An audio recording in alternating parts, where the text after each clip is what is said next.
3వ వచనాన్ని కలిసి చదువుకుందాం.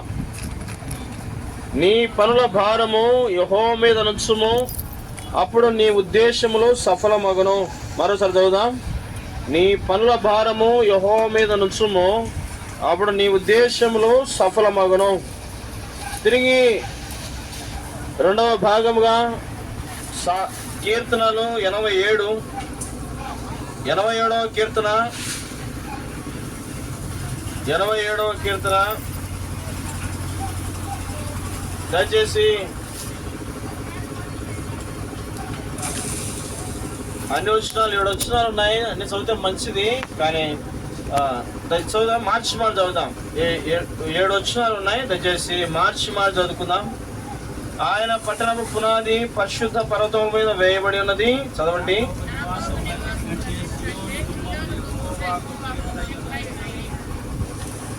దేవుని పట్టణమా, మనుష్యులు నిన్ను గూర్చి మిక్కిలి గొప్ప సంగతులు చెప్పుకొందురు.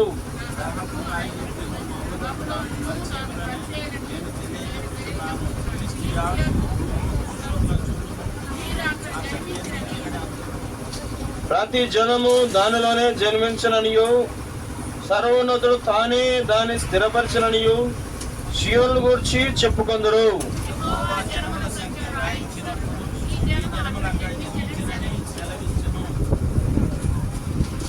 పాటలు పాడుచు వాయిద్యములు వాయించు మా ఊటలన్నీ నీ యందే ఉన్నవని వారందరూ. దయచేసి 5వ వచనాన్ని మరోసారి చదువుకుందాం కలిసి. 5వ వచనాన్ని. ప్రతి జనము దానిలోనే జన్మించననియు, సర్వోన్నతుడు తానే దాన్ని స్థిరపరచననియు సీయోనును గూర్చి చెప్పుకొందరు. ప్రభు సాయం కొరకై దయచేసి తల వచ్చి ప్రార్థన చేసుకుందాం. మోకరించగలిగిన వాళ్ళు దయచేసి మోకరించండి. బహుశా శరీరాలు సహకరించకపోవచ్చేమో, సహకరించండి. ప్రార్థన చేసుకుందాం.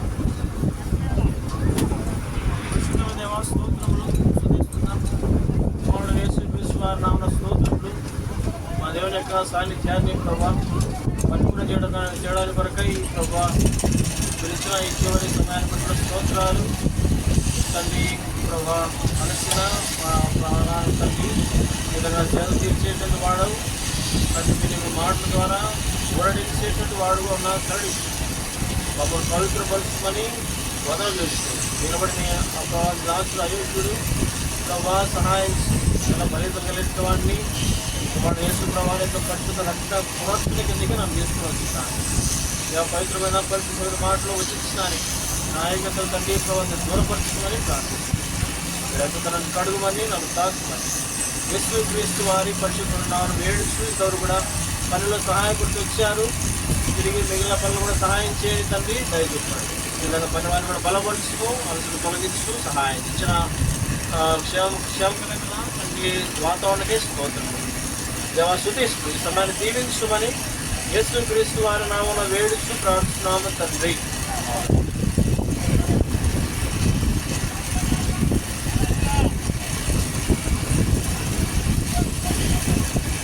మనము 2 వచ్చిన భాగాలు చదువుకుంటూ వచ్చినాం. నీ పనుల భారము యెహోవా మీద ఉంచుము, అప్పుడు ఆయన నీ ఉద్దేశములన్నీ సఫలము చేయును. కీర్తనలు 55:22 వచనంలో కూడా అదే మాట రాయబడింది. చదవండి ఎవరిని తీసిన వాళ్ళు. కీర్తనలు 55:22 వచనం.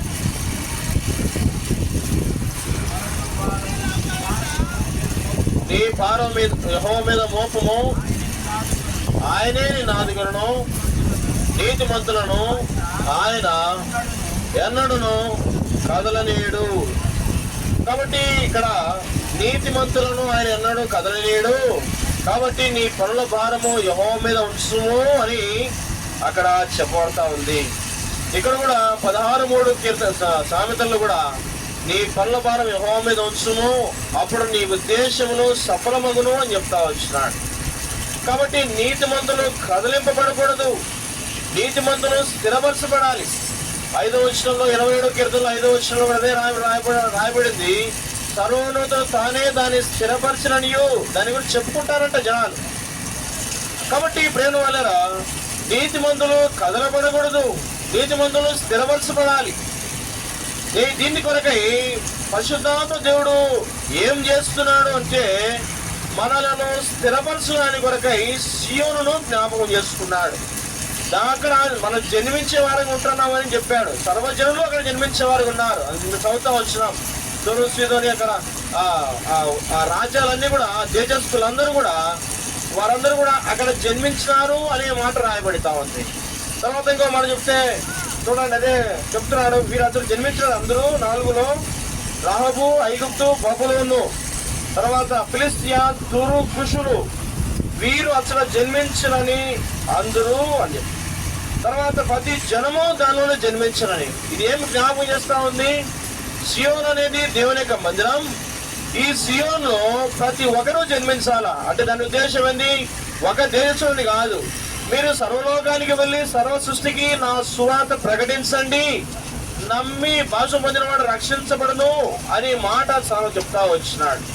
అంటే దేవుని యొక్క రాజ్య విస్తరణ సియోన్లో దేవుని యొక్క రాజ్య విస్తరణ మరి నీ ద్వారా నా ద్వారా ప్రభు చేయాలని, తద్వారా ప్రతి జనం కూడా రక్షించబడి సియోనులో జన్మించేవారుగా, సియోను ద్వారా అంటే సియోనులో వారి జన్మస్థానం ఉంది అని అక్కడ ఆ మాటను జ్ఞాపకం చేస్తా ఉంది.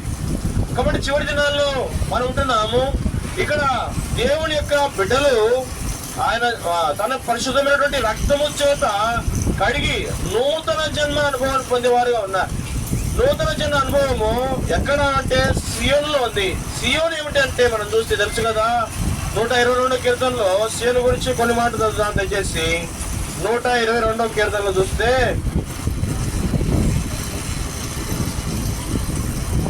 దయచేసి సియోను ఇది నేను కోరిన స్థానము అనే మాట అక్కడ చదవండి.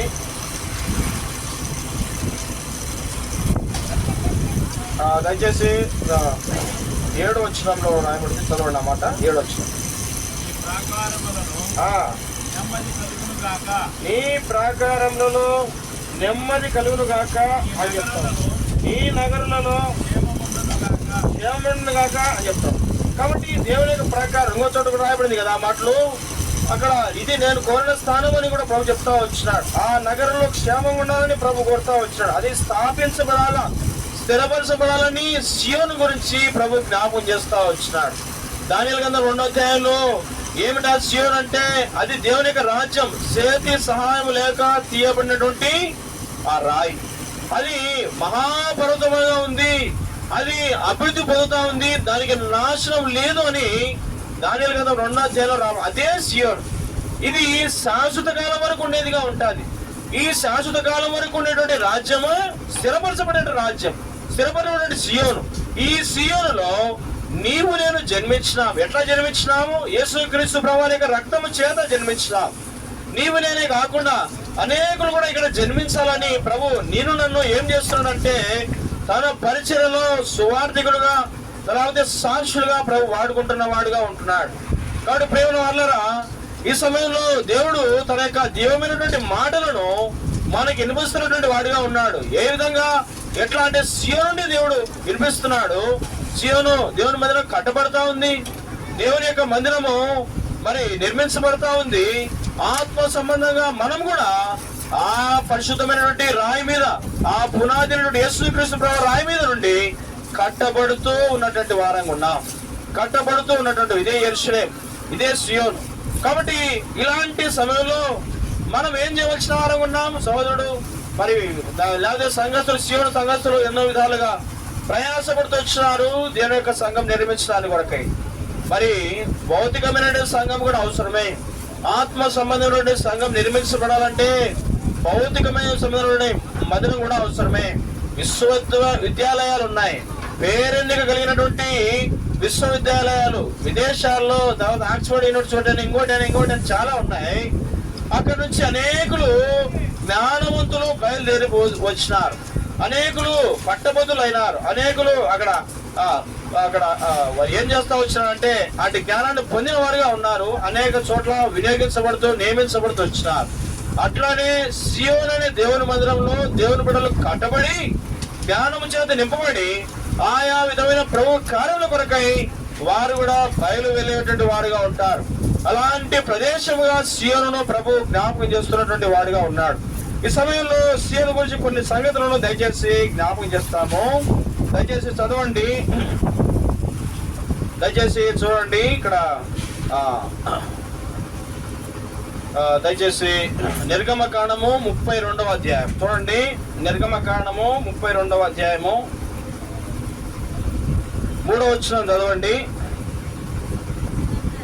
ప్రజలందరూ తమ చెవులనున్న బంగారు పోగులను తీసి అహరోను నద్దకు తెచ్చిరి. అతడు వారి యొక్క వాటిని తీసుకొని పొగలతో రూపమును ఏర్పరిచి 2వ వచనం అందుకు అహరోను మీ భార్యలకును మీ కుమారులకును మీ కుమార్తెలకును చెవులనున్న బంగారు పోగులను తీసి నా యొద్దకు తెమ్మని వారితో చెప్పగా. చూడండి, ఇక్కడ నిర్గమకాండం 32వ అధ్యాయంలో అహరోను ఏం చెప్తున్నాడు? మీ చెవులు ఉన్నటువంటి బంగారు పోగులు అవన్నీ కూడా తీసుకొని నా దగ్గరికి రండి అని చెప్పాడు. దాన్ని పై మాట చూస్తే మొదటి వచనంలో ఏమన్నారు వాళ్ళు? ఐగుప్తు నుండి మమ్మల్ని రప్పించిన ఆ మోసే అనువాడు ఏమాయనో మాకు తెలియదని అతనికి ఉత్తరమిచ్చినాడు. నేను మొట్టమొదటి సంగతి మనం జ్ఞాపకం చేస్తున్నాను. ఇక్కడ సీయోనులో ఏమి రాజ్యం చేయాలంటే పరిశుద్ధాత్ముడు రాజ్యం చేయాలి. సంఘము పరిశుద్ధాత్ముని ద్వారా విస్తరించబడేదిగా ఉంది. సంఘము పరిశుద్ధాత్ముని యొక్క అధ్యక్షత కింద ఉండవలసిందిగా ఉంది. సంఘము పరిశుద్ధాత్ముని యొక్క ఆధీనంలోనికి తేబడవలసిందిగా ఉంది. సంఘము పరిశుద్ధుడు యేసుక్రీస్తు ప్రభువు యొక్క తలగా ఉంటే శరీరము ఆ తల యొక్క స్వాధీనంలో ఉంచబడవలసి ఉంది. ఇక్కడ మోషే ఏం చేస్తున్నాడంటే ఆయన దేవుని దగ్గరికి వెళ్ళాడు ప్రభుతో మాట్లాడడానికి. ప్రభు చెప్పగా పైకి వెళ్ళాడు. ఆ సమయంలో ఏం జరుగుతూ ఉంది? ఇక్కడ కింద ప్రజలు ఎలాంటి వారుగా ఉన్నారు? ఇదివరకు ఎన్నో అద్భుతాలు చేస్తూ వచ్చినారు. 10 తెగుల నుండి ప్రభు ఎట్లా వారిని కాపాడుతూ వచ్చినట్టు చూస్తూ వచ్చినారు. ఎర్ర సముద్రం నుండి ఎట్లా పాయలుగా ప్రభు వారిని నడిపిస్తూ వచ్చినాడు, పాయలుగా చేసి ఎట్లా ఆరణ్యాల మీద నడిపిస్తూ వచ్చినాడు చూస్తూ వచ్చినారు. ఆ తర్వాత ప్రభు దగ్గర సినాయి పర్వతం మీద కొండ మీదకి మోసే పోతే ఆ మోసేని గురించి ఏమన్నారు? మోసే ప్రవక్తను ప్రభు జ్ఞాపకం చేస్తూ వచ్చినాడు, ఆ సేవకుడు ప్రభు జ్ఞాపకం చేస్తూ వచ్చినాడు. ప్రభు చేత ఏర్పరచబడినవాడు మోసే. అయితే నాయకుడుగా ఉంటూ వచ్చినాడు, అది అది వీళ్ళందరికీ తెలుసు. అయినప్పటికీ ఈ మోసే అనువాడు ఏమాయనో మాకు తెలియదు. ఈ మోసే అనువాడు చూడండి, ఎరగనివాడా లేకపోతే కొత్త మనిషా లేకపోతే అతనికి ఏమి అనామకుడా? అలాంటి ఆయన పట్టుకొని అంటే అలాంటి విధంగా మోషేను వాళ్ళు ట్రీట్ చేస్తున్నారు. అంటే దేవుడు ఎవరినైతే ఏర్పరచుకున్నాడో వారిని మనం పరిపూర్ణముగా గౌరవించి మనలను జీవిత యాత్రలో కొనసాగుతూ నడిపించడానికి దేవుడు కొందరిని ఏర్పరచుకుంటూ వచ్చినాడు. అది పరిచయ జరిగించలాగున మరి ఎఫెసీ 4:13లో కొందరి కాపరులుగా, కొందరి ప్రవక్తలుగా, కొందరు ఉపదేశకులుగా, కొందరుగా 5 అంతల విధానంలో అక్కడ పరిచయం ఉంది. నేను దాని గురించి ఇంకో సందర్భంలో మాట్లాడతాను. ఇక్కడ ఒక విషయం జ్ఞాపకం చేసుకోవాల్సింది ఏంటంటే దేవుడు ఎవరినైతే ఏర్పరచుకుంటూ వచ్చినాడో వారిని గౌరవించి లేదా వారికి విధేయులై వారికి లోబడి ఉండడం ద్వారా ఏమవుతున్నామంటే పరిశుద్ధాత్ముడు వారి ద్వారా నడిపించేవాడుగా ఉంటాడు. ఆ వ్యక్తి నీకు బలహీనుడుగా కనపడవచ్చు, ఆ వ్యక్తి నీకు ఒక మనిషి ప్రాయుడుగా కనపడవచ్చు, ఆ వ్యక్తి నీకు మరి ఏ విధంగా అంటే ఏదైనా దేవుడు వెర్రివారిని దేవుడు ఏర్పరచుకున్నాడు, తృణీకరించబడిన వారిని దేవుడు ఏర్పరచుకున్నాడు. 1 కొరింథీ పత్రిక 1వ అధ్యాయంలో 18 నుంచి ఆ మాటలు ఉన్నాయి. కాబట్టి ఈ చివరి దినాల్లో మొట్టమొదటిగా మనం విషయం జ్ఞాపకం చేసుకోవాలా, దేవుని యొక్క పరిశుద్ధాత్మను గౌరవించి ఆయన నాయకత్వం కింద, ఆయన రాజరికం కింద నువ్వు ఎప్పుడైతే ఉంటావో అప్పుడు ఏమవుతావంటే నువ్వు కట్టబడతావు. చివరి దినాల్లో బహుశా అది ఎక్కడెక్కడో కనబడుతుందేమో, చాలా అరుదుగా కనబడుతున్నాయి అలాంటి పరిస్థితులు. అలాంటి పరిస్థితులు ఎక్కడైతే ఉంటాయో అది కట్టబడిదిగా ఉంటుంది. ఎందుకంటే దేవుడు ఎవరిని కోరుకుంటాడో వారిని పిలుస్తాడు. అది రోమపత్రిక 8వ అధ్యాయంలో కూడా 26 నుంచి చూస్తే ఆ మాటలు ఉన్నాయి. దేవుడు ఎవరిని ముందు నిర్ణయించినాడో వారిని పిలిచాడు, ఎవరు పిలిచినాడో వారిని నీతిమంతులు తీర్చాడు, ఎవరిని నీతిమంతులు తీర్చాడో వారిని మహిమపరిచాడు. ఈ మాటలు అక్కడ ఉన్నాయి. తర్వాత రోమపత్రిక 8వ అధ్యాయంలో కూడా చూస్తే అక్కడ 16 వచ్చిన అనుకుంటే అక్కడ చూస్తే సమయం లేదని చెప్తాను, చదవలేదు. ప్రయాసపడు వాని వలన పొందగోరు వాని వలన ఏమీ కాదు కానీ కరుణించు దేవుని వలననే అగును అని. అంటే మనం ఏదో అడిగినంత మాత్రం కాదు కానీ ప్రభువు ఏది ఇవ్వాలనుకుంటాడో అది ఇస్తాడు, ఎవరికి ఇవ్వాలనుకుంటాడో అది ఇస్తాడు. దేవుని యొక్క సార్వభౌమత్వాన్ని మనం గుర్తించాలి. మలాకి గ్రంథంలో మొదటి అధ్యాయంలో చూస్తే నేను ఏశావును ద్వేషించుకుని యాకోబును ప్రేమిస్తే అని చెప్పి, అంటే దాని అర్థమైంది దేవుని ఇష్టం. ఆయన ఎవరిని ప్రేమిస్తాడో ఎవరిని ద్వేషిస్తాడో అది నువ్వు నేను చెప్పేది కాదు, నువ్వు నేను ఆయనకు ఆలోచనకర్తలం కావు. కాబట్టి మొట్టమొదటిగా ఆయన సార్వభౌమాధికారానికి ఎవరైతే అప్పచెప్పుకుంటారో వారు కట్టబడతారు. మోసేను ఏమని చెప్తున్నారు అంటే, మోసేను ప్రభు ఏర్పరచుకున్నాడు, ప్రభు అర్థం నడిపిస్తున్నాడు, ప్రభు మోసే ద్వారా నడిపించినప్పటికీ వాళ్ళు మోసే అనేవాడు ఏమాయనో అని చెప్తున్నారు. ప్రేమ వాళ్ళరా నిన్ను కట్టడానికి కొరకై పరిశుద్ధాత్మ దేవుడు ఎవరిని నిర్ణయించినాడో, ఎవరిని దేవుడు సంకల్పించినాడో ఆ వ్యక్తిని నువ్వు గుర్తించగలిగితే నువ్వు సగం కట్టబడినట్టే. నువ్వు ఎప్పుడైతే ఆ వ్యక్తిని తృణీకరించడం మొదలు పెడతావో, నువ్వు ఎప్పుడైతే ఆ వ్యక్తిని దూషించడమో లేకపోతే అసహించుకోవడమో మొదలు పెడతావో, ఎవరి గురించి ఏ వ్యక్తినైతే దేవుడు ఏర్పరచుకున్నాడో ఆ వ్యక్తి అందు నీవు ప్రేమ లేకపోగా, గౌరవం లేకపోగా, అసహ్యము ఇవన్నీ కలిగి ఉండదు. ఏంటంటే ఏదో కారణాలు ఉంటాయి, నీవి వ్యక్తిగతమైనట్టు కావచ్చు, నీకంటే సొంత కారణాలు ఉన్నాయి. అయితే ప్రేమ ఈ విధంగా ద్వారా నీవు కట్టబడలేని వాడుగా ఉంటున్నావు. మొట్టమొదటిగా మనం గమనించాలా, ఆయన రాజరికం. సామెతలు 3వ అధ్యాయంలో చూస్తే 5వ వచనం చూస్తే, నీ స్వబుద్ధిని ఆధారం చేసుకొనక నీ పూర్వ మనసుతో యెహోవాను నమ్మకముంచుము, ఆయన అధికారిగా ఒప్పుకొనుము, అప్పుడు ఆయన నీ తోడు సలాం చేయమని ఇక్కడ మాటలు అక్కడ రాయబడతా ఉన్నాయి. కాబట్టి ఆయన నీ రాజుగా, ఆయన సార్వభౌమత్వానికి నువ్వు ఎప్పుడైతే అప్పగించుకుంటావో అప్పుడు ఏమవుతావు, నీవు కట్టబడేవాడిగా ఉంటావు. అది మొట్టమొదటి గమనించాలి, మొట్టమొదటిగా ఎరగాల. కాబట్టి ఒక వ్యక్తి ద్వారా దేవుడు కార్యం చేయాలనుకుంటాడు, ఆ వ్యక్తిని ధృవీకరించగలిగితే ఆ వ్యక్తి యొక్క లేకపోతే ఆ పరిశుద్ధాత్ముని యొక్క వ్యక్తి అడగంటే ఆ పరిశుద్ధాత్ముని త్రోసివేయడం ద్వారా నిన్ను నాశనము నాకు తీసుకుపోయేవాడిగా ఉంటావు. ఆ రాయి మీద, ఏ రాయి, దానిలో ఉన్నటువంటి ఆ రాయి మీద నువ్వు కట్టబడలేవు. కాబట్టి నిజమైన సీయోడుగా నువ్వు కట్టబడాలంటే నువ్వు దేవుని యొక్క సార్వభౌమత్వానికి లేదా పరిశుద్ధాత్మకు లేదా వ్యక్తిగతంగా నీకు దృశ్యరూపంగా ఎవరైతే కనబడతారో వాడిని దృష్టించి దేవుని ద్వారా అట్లాంటి నడుపుదలకు అప్పచెప్పుకునేటువంటి వాడుగా ఉండాలి. రెండవదిగా దయచేసి 2-3 సంగతులు చెప్పాను, మిగతా నేను చెప్పను.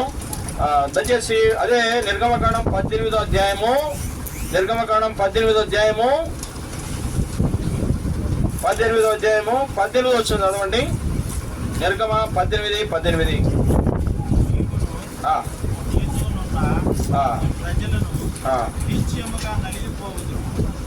నీవును నీతో కూడా నీ ప్రజలు నిశ్చయము నలిగిపోదురు, ఈ పని నీకు మిక్కిలి భారము, అవి నీ ఒక్కడవే చేయదానవు. కాబట్టి నా మాట వినము, నీకు నేను ఆలోచన చెప్తాను.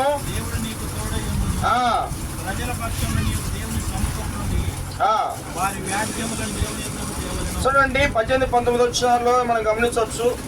ఇక్కడ నిజంగా ఒక కార్యాన్ని మనము ఏదో 22లో చివరిలో ఉంది, 22లో చివరిలో అట్లు వారు నీతో కూడా ఈ భారమును మోసినడా నీకు సులువుగా ఉండను. ప్రేమలారా, ప్రభువు మన బలహీనతను ఎరిగిన వాడిగా ఉన్నాడు. మొట్టమొదటి చూస్తాము దేవుని యొక్క రాజ్యం కింద, లేకపోతే ఆయన రాజరికం కిందకి, ఆయన సార్వభౌమాధికారం కిందకి, అనగా పరిశుద్ధాత్మ దేవుడు దేని ఎవరిని మీద అధ్యక్షులుగా ఉంచినాడో ఆ వాడిని మనం గౌరవించి మనల్ని చేసి ఆయన మాట లోబడి ద్వారా కట్టబడతావు. అది ఒకటి గుర్తుపెట్టుకుందాం.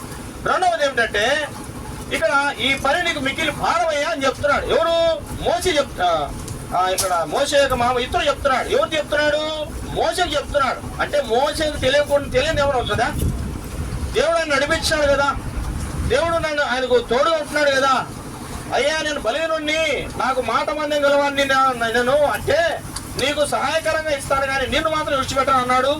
ఆ హరోను ఇచ్చినాడు, సరే బాగుంది. అంత బాగుంది. తర్వాత మామ కనపడ్డాడు. మామ వచ్చినాడు. మామ వచ్చి చూసినాడు, ఆయన చేసే పని చూసినాడు. ఉదయం మొదలుకొని రాత్రి వరకు మరి జనాంగం అంతా నిలబడి ఉన్నారు. ఒకడే తీర్పు తీరుస్తున్నాడు, న్యాయాలు తీరుస్తున్నాడు. ఇలాంటి పరిస్థితుల్లో వాళ్ళ మామ ఒక ఆలోచన చెప్పాడు, అయ్యా ఇట్లంటే నీ మిక్కిలి భారం అయ్యా, ఇది నా మాట విను, కొంతమంది ఏర్పరచుకో, 1000 మందికి ఒకరిని, 100 మందికి ఒకరిని, 10 మందికి ఒకరిని అట్లా ఏర్పరచుకో. దయచేసి అట్లుంటే కనుక వాళ్ళు స్వల్ప విజయాలన్నీ కూడా వాళ్ళు తీర్చుకుంటారు. కఠినమైన ఉంటే కనుక తప్పదు నీకు, కాబట్టి నీ దగ్గరకు వస్తే అటుంటే నీకు సులభంగా ఉంటుంది. ప్రజలు కూడా ఇబ్బంది పడుతున్నారయ్యా అని చెప్పాడు. ఇందులో 2 సంగతులు. మొట్టమొదటి, దేవుడు ఎవరినైతే ఏర్పరచుకున్నాడో ఆ వ్యక్తి కూడా కొన్ని సలహాలు సూచనలు అవసరం. అవి ఎవరి ద్వారా వస్తాయి? ఇతరుల ద్వారా, నువ్వు ఎరగని జనాంగం ద్వారా, లేకపోతే నీకు పరిచయం కానటువంటి వారి ద్వారా, లేకపోతే నీతో సహవాసంగా ఎప్పుడూ ఉన్నటువంటి వారి ద్వారా కాకుండా ప్రభు వేరే వారి ద్వారా కూడా నిర్మిస్తాడు, తెలియజేస్తాడు. అది నీ విధేయతకు అంటే నువ్వు ఎప్పుడైతే దేవుని యొక్క మార్గాన్ని తెలుసుకొని అందులో నడవాలని ఆ ఆశతో నువ్వు ప్రార్థన చేస్తూ ఉంటావు కదా, అందులో నువ్వు మొట్టమొదటిగా విధేయత అనేది చాలా ప్రాముఖ్యం. ప్రభువా నీ చిత్తం చెప్పు తండ్రి, ఏంటి అంటే నేను చేయాలనుకుంటున్నా అని కాదు, కానీ అని అనుకోకుండా ప్రభువా నీ చిత్తం అని చెప్తా వచ్చినప్పుడు ఈ ఆలోచన విన్నాడు. అంటే తను ఇతరులు చెప్పినప్పటికీ కూడా ఆలోచన విన్నాడు. అవును ఇది బాగుంది కదా, ఏది ఉపయోగకరం ఉంటుందో పరిశుద్ధాత్మ దేవుడు ఎవరి ద్వారానైనా నీకు తెలియపరుస్తాడు. కాబట్టి 2వ విషయం ఏంటంటే, మోసే సూపర్లేటివ్ అని కాదు, మోసే ఏదో అత్యున్నతుడు అని చెప్పడం లేదు, కానీ మోసే కూడా కొన్ని బలహీనతలు ఉంటున్నాయి. మోసే కూడా కొన్ని సలహాలు సూచనలు అవసరమైనగా ఉంటా ఉన్నాయి. కాబట్టి ఆయనకు ఇతరుల ద్వారా ఆయన ఇస్తున్నాడు, దేవుడు ఇస్తున్నాడు ఆలోచన, ఆయన దేవుడు ఇప్పిస్తున్నాడు. అప్పుడు ఆయన విన్నప్పుడు ఆ పని మిక్కిలి సులువుగా మారుతా వచ్చింది. అంటే దీని అర్థం ఏమిటి? ఈ 2వ విషయం అర్థం ఏంటంటే, పరిచయ ధర్మం. ఇప్పుడు చదవండి 4:13 ఎఫెసీ చదవండి. ఎఫెసీ గ్రంథము 4:13 వచ్చిన త్వరగా.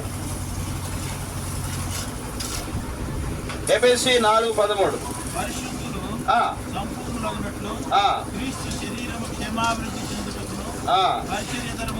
పరిచయ ధర్మం జరుగుటకును ఆయన కొందరు అపోస్తులు గాను ప్రవక్తలు గాను, అపోస్తులు, ప్రవక్తలు, సువార్తికులు, కాపురులు, ఉపదేశకులు 500 పరిచయం ఇచ్చినాడు.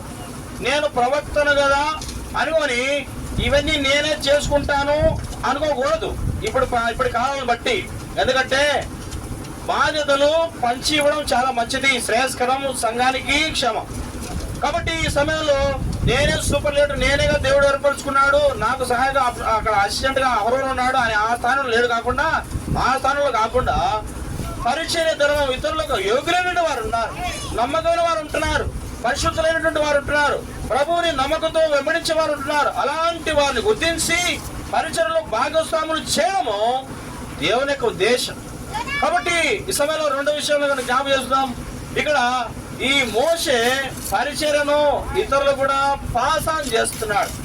తనకు మేలు వారు ఎదుగుతారు, తనకు మేలు వారు ఎదుగుతారు. చివరి దినాల పక్షి గారు కూడా అదే మనకు నేర్పుతా వచ్చినాడు. అంటే ఈ పరిచర్యలో ఇతరులు మనం సిద్ధపరిచే పరిచర్య, ఒక సండే స్కూల్ పరిచర్య కావచ్చు, VBS కావచ్చు, ఇవన్నీ కూడా ఇదేం జ్ఞాపకం చేస్తామంటే భవిష్యత్ తరానికి వారిని మనం సిద్ధం చేసేటువంటి వారంగా ఉంటున్నాం. కాబట్టి పరిచర్య అనేది విస్తరించాలి. అంటే ఉద్దేశం ఏంటంటే మనమే కాదు, వారు కూడా. అందుకే మోసే సందర్భాలు అన్నాడు, అయ్యా ఎల్లాదు మేధాదులు వాళ్ళు ప్రవచిస్తున్నారు అక్కడ పాలెములు అంటే, నాయన అందరూ కూడా ఒకరు కాదు, ఇశ్రాయేలు అందరూ కూడా ప్రవచించాలని నేను కోరుకుంటున్నాను, వాళ్ళు నా వల్ల ఉండాలని కోరుకుంటాను అని చెప్తా వచ్చినాడు. యేసు ప్రభువు కూడా 14:12 గమనిస్తే ఏమని చెప్తాడు? యోహాను సువార్తలో 14:12 అనుకుంటున్నాను. అక్కడ అంటాడు, నా యందు విశ్వాసం ఉంచిన వారు నాకంటే అంటే వీటికంటే గొప్ప కార్యాలు చేదురు అని చెప్తున్నాడు. కాబట్టి మనము ఇలాంటి ఆటిట్యూడ్ కలిగినప్పుడు సంఘంలో లేదా సీయోను కట్టబడిదిగా ఉంటుంది. లేదు నేనే, ఒక ఆయన అన్నాడు, ఒక ఆయన జమ్మూరులో ఉన్నప్పుడు ఒక ఆయన ఉండేవాడు, ఆయన హార్మోనిస్టు, నేను బతికేంత వరకు లేదా నేను చచ్చిపోయేంత వరకు నేనే హార్మోనియం, వేరే వాళ్ళు వేస్తే ఆయన ఒప్పుకోడు అంతే, పెద్దోడే, కానీ నా ముందు చేస్తాడా, నేను చచ్చిపోయేంత వరకు నేనే అంటున్నాడు. అంటే ఒంటరిగా అన్నాడు, ఒంటరిగానే పోయినాడు. మనం చనిపోతే విస్తారంగా ఫలిస్తాం. కాబట్టి ప్రభువు ఫలాలు కోరేటువంటి వాడుగా ఉంటున్నాడు. కాబట్టి చాలా అట్లా 2వ విషయంగా చూస్తే మనం గమనించినట్లయితే మనము నిజంగా దేవుని యొక్క కార్యములలో మనము అంటే పరిచర్యను పంచుకోవడం అనేది మనం చేస్తూ వచ్చినప్పుడు అది ప్రభు చిత్తం. అప్పుడు పని మిక్కిలి సులువుగా ఉంటుంది. నీ పనుల భారము యెహోవా మీద ఉంచుము, అప్పుడు ఆయన నీ ఉద్దేశములు సఫలం చేయను అని చెప్పాడు. కాబట్టి మొట్టమొదటిగా పరిశుద్ధాత్మ ద్వారా ఆయన రాజకీయం మీద మనం ఎవరి మీద కానీ మనకు ఒక అధిపతి ఉన్నాడు, అధిపతులైన వారికి అధిపతి ఉన్నాడు. కాబట్టి వారి రాజకీయం కింద ఉన్నప్పుడు మాత్రమే మనము కట్టబడి వారం ఉన్నాం, సగమంతా కూడా కట్టబడిదిగా ఉంది. రెండవదిగా ఈ పరిచయను విస్తరించడం ద్వారా, ఈ పరిచయను ఇతరులకు చేర్చడం ద్వారా, ఇతరులకు నేర్పించడం ద్వారా, లేదా ఇతరులకు చేర్చుకోవడం ద్వారా ఏమవుతుంది? మనము కట్టబడే వారం ఉన్నాం, మన ఉద్దేశాలు నెరవేర్చబడేవిగా ఉంటాయి, మన ఉద్దేశాలు నెరవేర్చబడేవిగా ఉంటాయి. కాబట్టి రెండవదిగా ఆ సంగతి మనం జ్ఞాపకం చేసుకున్నటువంటి వారంగా ఉంటాం. ఇక మూడవదిగా దయచేసి చూడండి, 1 దినవృత్తాంతములు 22వ అధ్యాయము 14 వచనం. 1 దినవృత్తాంతములు 22వ అధ్యాయము 14 వచనం. 1 దినవృత్తాంతములు 22వ అధ్యాయం 14 వచనం. ఇదిగో నేను నా కష్ట స్థితిలోనే ప్రయాసపడి యెహోవా మందిరం కొరకు 2 లక్షల మణుగుల బంగారమును 10 కోట్ల మణుగుల వెండిని తోచ శక్యముగానంత ఇతడిని ఇనుమును సమకూర్చున్నాను.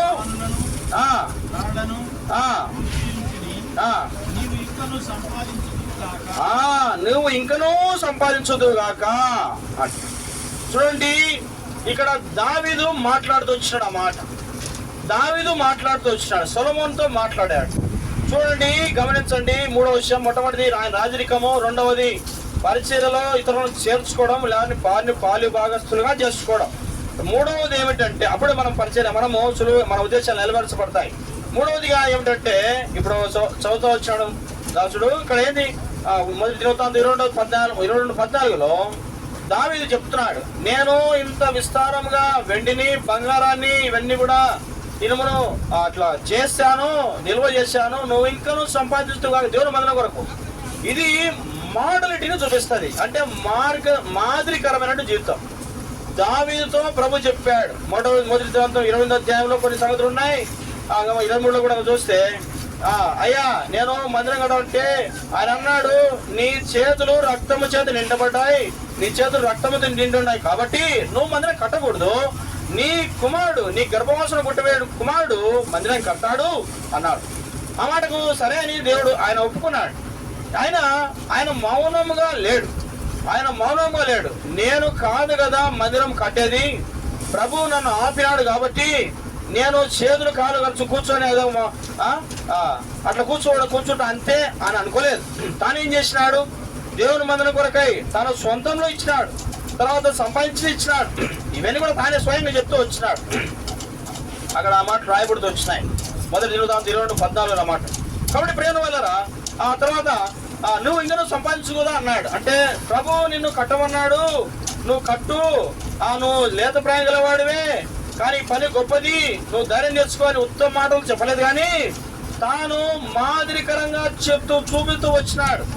అంటే తాను కూడా దేవుని మందిరం మీద మక్కువతో తాను సంపాదించి అక్కడ ఇస్తా వచ్చినాడు. ప్రేమ వల్లరా ఇది ఏం జ్ఞాపకం చేస్తుందంటే మనము ఇతరులకు మాదిరిగా ఉండవలసిన వారంగా ఉన్నాం. వాళ్ళకు మనం అనేకము చెప్తా ఉంటాం, నువ్వు అట్లా చేయి, ఇట్లా చేయి అంటాం, కానీ మనం మాదిరి శుభం.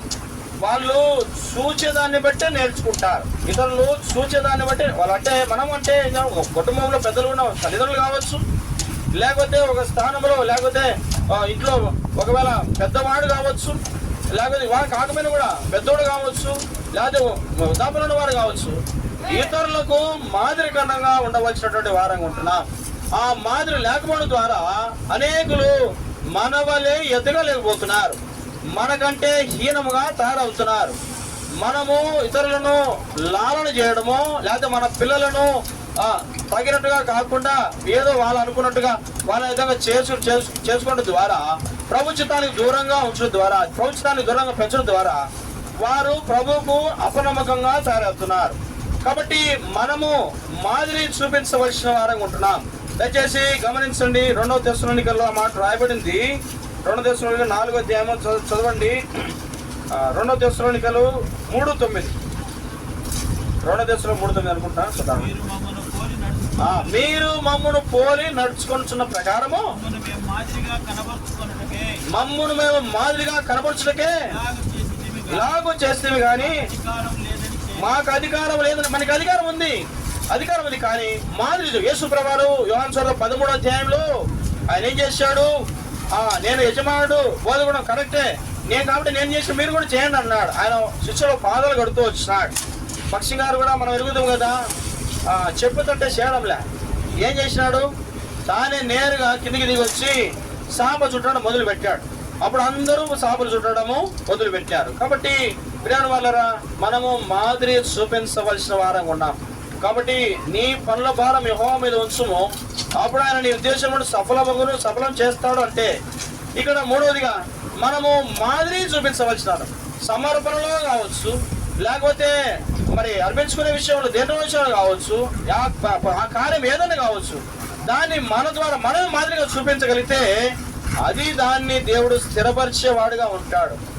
నానైతే చేశాడు, ఇంత సమర్పించుకున్నాడు, లేకపోతే ఇంత బంగారు వెండి అవన్నీ ఇచ్చినాడు, కాబట్టి నేను ఆ విధంగా ఉండవలసింది, నేను ఆ విధంగా చేయాలని ఆ ప్రోత్సాహము నీ ద్వారా, అంటే ఈ దావీదు ద్వారా సొలొమోను పొందినాడు. లేత ప్రాయం గలవాడు, చిన్న వయస్కుడు. ఆయన కూడా మరి ఈ చిన్న వయస్కులు అంటే వాళ్ళు లెర్నింగ్ బై సీయింగ్, అంటే చూడడం ద్వారా నేర్చుకుంటారు. కాబట్టి అట్లాంటి మాదిరికైన జీవితము మనము కలిగి ఉండేప్పుడే మనము కట్టబడేటువంటి వాడుగా ఉంటామని ఇక్కడ పరిశుద్ధాత్మ దేవుడు మనం జ్ఞాపకం చేస్తున్నటువంటి వాడుగా ఉంటున్నాడు. ప్రేమ వలన ఈ విధంగా చివరి దినాల్లో సంఘంలో భారం కూడా ఉంది. సంఘంలో భారం అదే మనం గమనించినట్లయితే 2వ కొరింథీ పత్రిక 11వ అధ్యాయంలో 2వ కొరింథీ పత్రిక 11వ అధ్యాయం 28వ వచనంలో దయచేసి చదవండి. 2వ కొరింథీ పత్రిక 11వ అధ్యాయము 28వ వచనం ముగిస్తున్నాను. ఇవిగాక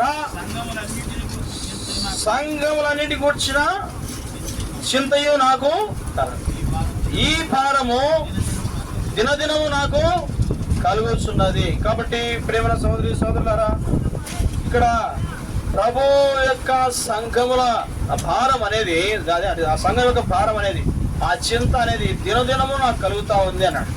ఒక విషయాన్ని జ్ఞాపకం చేసి ముగిద్దాను. ఈ సంఘముల యొక్క భారము ఆయన ఎట్లా తీర్చుకుంటూ వచ్చినాడు, ఎట్లా దాన్ని చూపించుకుంటూ, లేదా ఎట్లా దాన్ని పూరించుకుంటూ వచ్చినాడు. ఒక విషయాన్ని జ్ఞాపకం చేస్తాను. దయచేసి చదవండి. 1 కొరింథీ పత్రిక 7వ అధ్యాయము 34వ వచనం. 1 కొరింథీ పత్రిక 7వ అధ్యాయము 34వ వచనం. 1 కొరింథీ 7:34 లేదా 1 కొరింథీ పత్రిక 7వ అధ్యాయము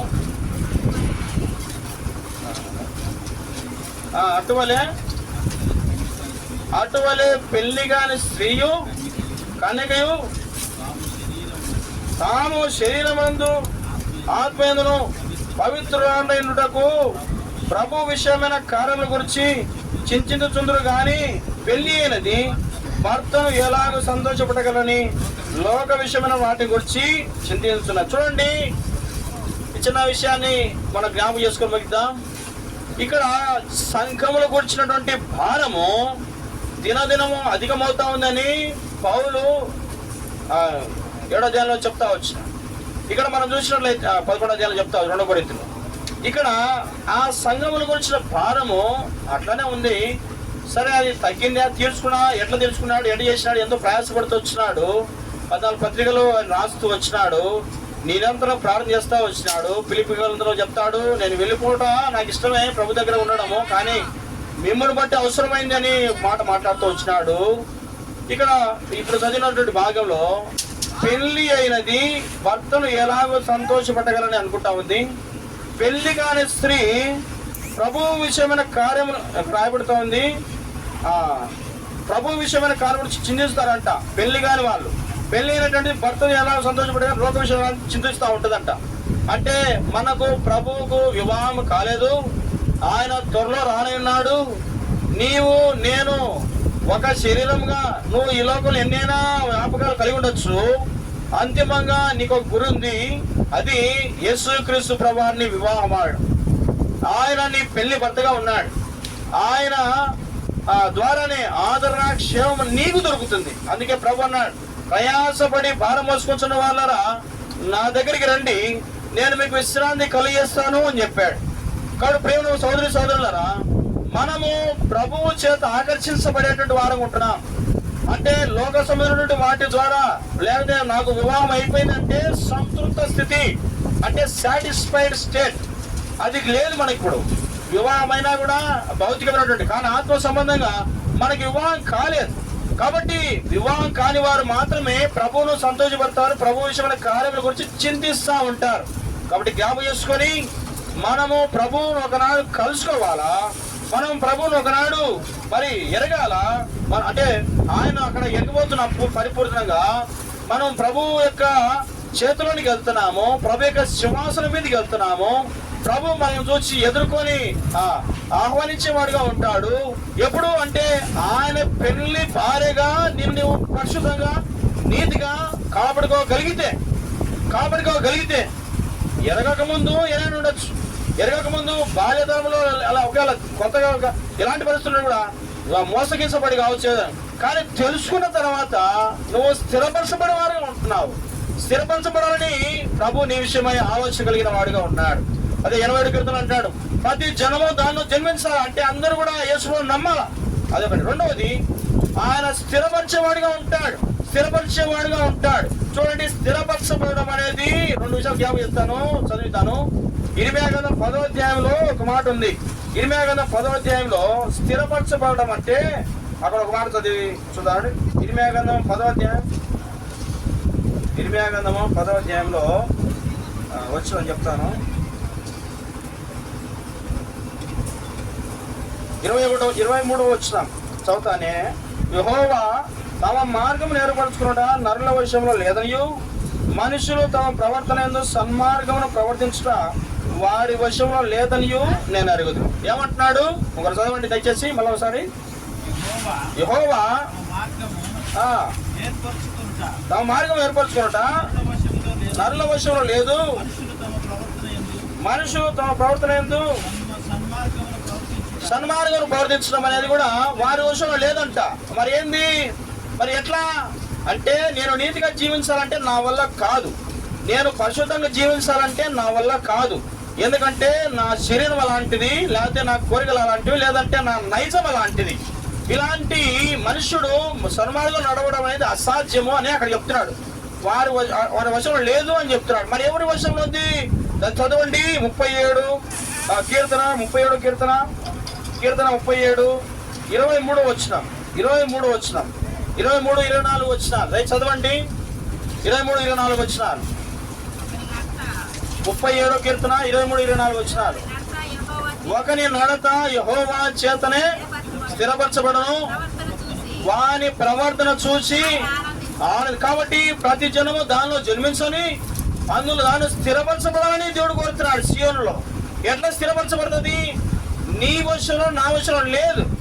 ఆయన అది దేవుని వశంలోనే ఉంది. ప్రతి చదువు మరోసారి 37 24. ఒకరి నడత యెహోవా చేతనే స్థిరపరచబడును, వాని ప్రవర్తన చూసి ఆయన. కాబట్టి సియోనులో నీ స్థిరపరచబడాలని ప్రభు కోరుతున్నాడు. అదే నువ్వు నువ్వు సియోనులో ఉండడం ద్వారా నీ ప్రవర్తన చూసి ఆయన ఆనందించేవాడిగా ఉంటాడు. సియోను మందిరంలో నువ్వు చేసేటువంటి యాక్టివిటీస్, లేదా నువ్వు చేసే పరిచర్య, నువ్వు నడిచే తీరు, ఇవన్నీ కూడా చూసి ఆనందించడానికి కొరకై నిన్ను సియోనులో స్థిరపరచాలని ప్రభు కోరుతుంది. నీ వల్ల కాదు. సియోనుకు వెలుపల నువ్వు స్థిరపరచబడలేవు. ఎప్పుడు స్థిరపరచబడతావు అంటే సియోనులోనే స్థిరపరచబడతావు. అది దేవుని యొక్క అంబిషన్, దేవుని కోరిక, ఆయన దృష్టి, ఆయన యొక్క ఆ కోరిక అవన్నీ కూడా అక్కడ ఉన్నాయి. కాబట్టి నీవు రక్షించబడి సియోనులో చేర్చబడి నీ ప్రవర్తన ఆయనకు ఆనందకరంగా ఉండాలని ప్రభు ఆశపడుతున్నాడు. అట్లా నీవు స్థిరపరచబడాలని ప్రభు కోరుతున్నాడు. కాబట్టి ప్రేమ సోదరులారా, నీ పనుల భారం యెహోవా మీద ఉంచుము, ఆయన నీ ఉద్దేశములన్నీ సఫలం చేస్తాడు. కాబట్టి కొన్నిసార్లు చూస్తా వచ్చినాము, ఆయన రాజరికం కిందకి మనం అప్పచెప్పుకుంటా వచ్చినప్పుడు ఆయన ఔన్నత్యానికి, ఆయన సర్వభౌమత్వాన్ని అప్పగించుకున్నప్పుడు మనము స్థిరపరచబడతాం. లేకపోతే స్థిరపరచబడలేం. తర్వాత నష్టంలోనికి, నాశనంలోనికి పోయే వారంగా ఉంటాం. రెండవది, మాదిరికరమైన జీవితం మనం కలిగి ఉండడం ద్వారా ఇతరులను స్థిరపరిచే వారంగా ఉంటాము. మనం కూడా ఇతరుల ద్వారా అలాంటి మాదిరిని మనం పొంది మనం కూడా ఇతరులకు మాదిరి కూడా ఉండడం ద్వారా స్థిరపరచబడినట్టు వారంగా ఉంటాం. తర్వాత పరిచర్యలు కూడా విస్తరించుకోవడం ద్వారా, లేదా పరిచర్యలో పాలి భాగస్తులు అనేకులు చేసుకోవడం ద్వారా మనం స్థిరపరచబడేటువంటి వారంగా ఉంటాం. అట్లా మన పనుల భారము యెహోవా మీద వచ్చినప్పుడు ఆయన మన ఉద్దేశాలు సఫలం చేస్తాడు. ఈ 300 విధానంలో చివరిగా దేవుని బిడ్డలకు విశ్రాంతి నిలిచినది. ఎబ్రియన్ 4:9 మాట రాయబడింది, దేవుని ప్రజలకు విశ్రాంతి నిలిచున్నది. కాబట్టి పనుల భారం యెహోవా మీద వచ్చినప్పుడు ఆయన ఇచ్చే విశ్రాంతిని మనం అనుభవించే వారం ఉంటాం. కాబట్టి ఈ భూమి మీద ఇలాంటి విధానంలో పనులు మనం నెరవేరుస్తూ వచ్చినప్పుడు 1 కొరింథీ 15:58 చెప్పినట్టుగా, కాగా నా ప్రియ సహోదరులారా, మీరు స్థిరులను కదలిన వారును ప్రభు విషయమైన కార్యమునందు ప్రభు కార్యప్రతి ఎల్లప్పుడూ ఆసక్తిలో ఉండడం ద్వారా ఏమవుతుంది, మీ ప్రయాస వ్యర్థము కాదు అని చెప్తున్నవాడు. కాబట్టి ప్రభు నువ్వు జన్మించాలా, తర్వాత నువ్వు స్థిరపరచబడాలా, తర్వాత నీ పనుల భారం యెహోవా మీద ఉంచడం ద్వారా నీవు విశ్రాంతి పొందాలా. అది దేవుని యొక్క ఉద్దేశం. దేవుడు ఈ మాటలు ఇంకెవరన్నా యేసుక్రీస్తు ప్రభువును ఉదయంలో అంగీకరించకుండా, నిజమైన విశ్రాంతి అనుభవం ఈ భూమి మీద పొందకుండా, నిజమైన విశ్రాంతి లేకుండా, ఒకవేళ భౌతికమైన విధానం పనిపాట ద్వారా కావచ్చు, ఇంకో విధంగా కావచ్చు, ఈ జీవితంలో ఎట్లా నన్ను పోషించుకోవాలా, ఎట్లా నేను పైకి రావాలా, ఇలాంటి సొంత ఆలోచనల ద్వారా నీవు నిజమైన విశ్రాంతిని పొందలేవు. నువ్వు ఎద్దరు కూడా నిజమైన విశ్రాంతి యేసు ప్రభువులోనే సాధ్యం. ఆయన పరిశుద్ధ రక్తం ద్వారా నేను కడిగితేనే నిజమైన విశ్రాంతి దొరుకుతుంది. అదే సియోన్ అనుభవం, సియోన్లో జన్మ, సియోన్లో స్థిరత్వం. 2 విషయాల వరకై దేవుడు నిన్ను సిద్ధపరిచేవాడుగా ఉంటాడు. ప్రార్థన చేసుకుందాం. చిలకలూరు పేట నుంచి వచ్చినటువంటి సహోదరుడు ప్రార్థన చేస్తారు.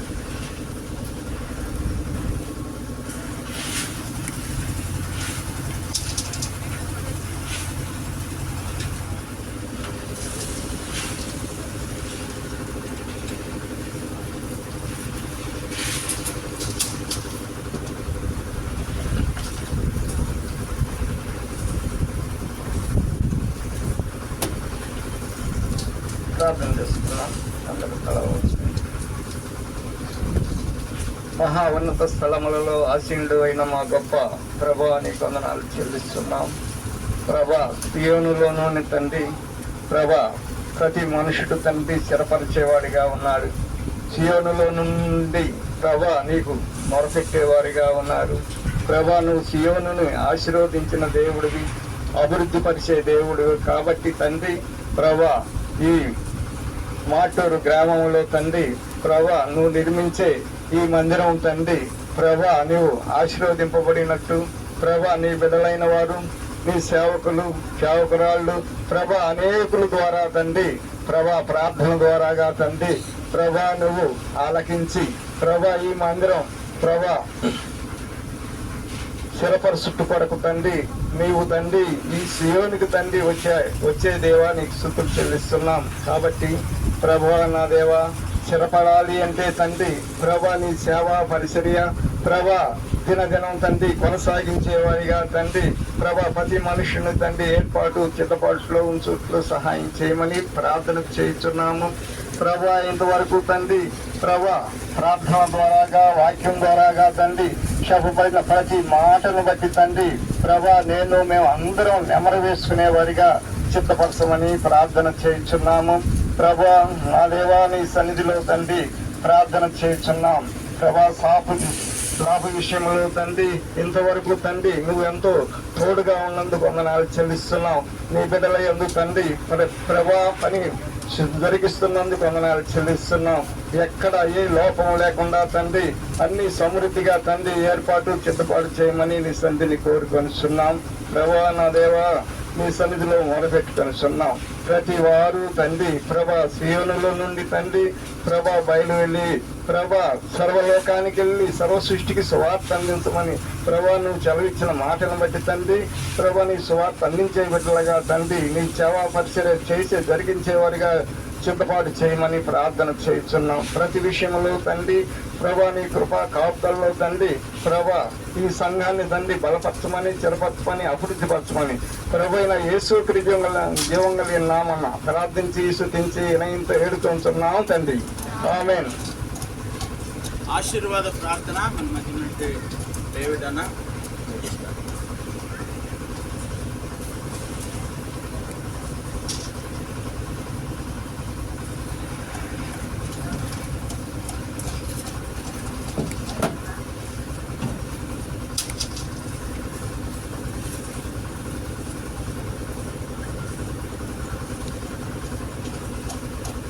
మన తండ్రి అయిన దేవుని ప్రేమ, పరిశుద్ధాత్మ అన్యోన్య సహవాసం, ఆదరణ చేరువచ్చిన మనందరికీ సకల పరిశుద్ధులకును దేవుని కృప ఇప్పుడు ఎల్లప్పుడూ సదాకాలం మనందరికి తోడై నడిపించును కాక.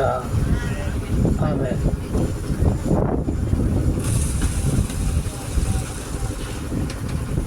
అందరికీ భోజనాలు ఉన్నాయి. మీరు